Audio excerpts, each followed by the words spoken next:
I love video games to an unhealthy degree. Why buy food so I can live when I can buy Wario World? And yes, it's worth dying for. And with my love for video games comes the love to talk about every little detail in those games. I could talk about the music in any game for hours, but that isn't the most important part of a game. It adds a lot to the experience, but the most important part will always be the gameplay. And developers have found so many ways to make a game fun to control. Turn-based games make you plan your next move effectively or everything falls apart. But a game is at its most fun when you feel like a badass. And the easiest way to make a character feel that way is to give them movement that is fun. Nintendo figured this out extremely early with Mario. Super Mario 64 made it where instead of running through level after level, they will instead make a smaller amount of big levels for the player to run around in. Mario needed to do a lot more than just jumping to make these worlds worth running around in, and so they added more moves. Mario can now wall jump, long jump, triple jump, backflips, and so much more. Mario could do all of this, and it was your goal to string these moves together to complete challenges to collect stars. Super Mario 64 is fun even when you don't know how to use any of these extra abilities, but once you understand them, Super Mario 64 becomes a game where you constantly find new ways to get from point A to B. But we're in the modern day now, with games that feel like 30-hour-long action movies.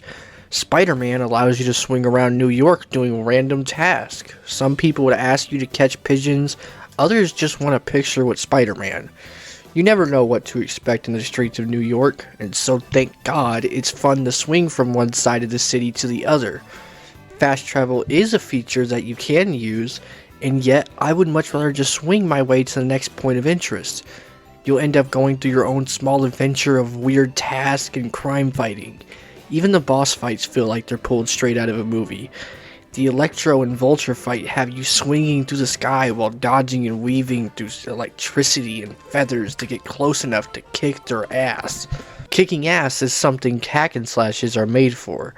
Games made with the purpose to make you feel like nothing can stop you, with a never-ending stream of moves and combos. Kingdom Hearts 2 being a perfect example of that.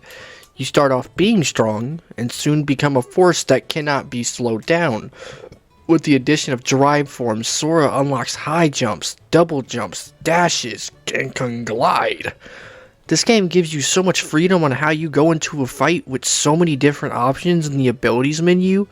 You pick and choose what Sora has access to, and you can make him only do the bare essentials, or you can make him a god capable of anything. Sometimes I just want to not move, however. In horror games, wouldn't it be the same if you could just combo Freddy Fazbear across the goddamn room and back? Five Nights at Freddy's throws you into a room with no way to escape, and so the only way to survive is to keep the animatronics back with doors that once they run out of power will no longer close, allowing the animatronics to make their way in. Most horror games take this idea of being incapable of doing anything other than the bare necessities, because if you were able to combo Freddy Fazbear to the moon, it just wouldn't be as fun. That is a rare case though. Most games don't benefit from giving you less options. Being stuck walking in a straight line for a couple of minutes just to go into another cutscene is a total mood killer. Horror games are really the only genre that directly is helped by making you feel like you can't do anything to stop the monster walking towards you.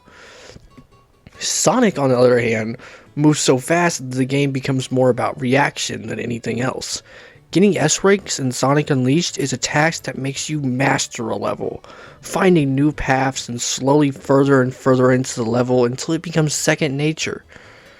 Barely any of these levels can stop me anymore. When you master these levels, they will never leave you, which is something no other game has been able to replicate. And yet somehow Ultra Kill is still more fast and insane. This video was an Ultra Kill sponsorship the entire time. Go play Ultra Kill.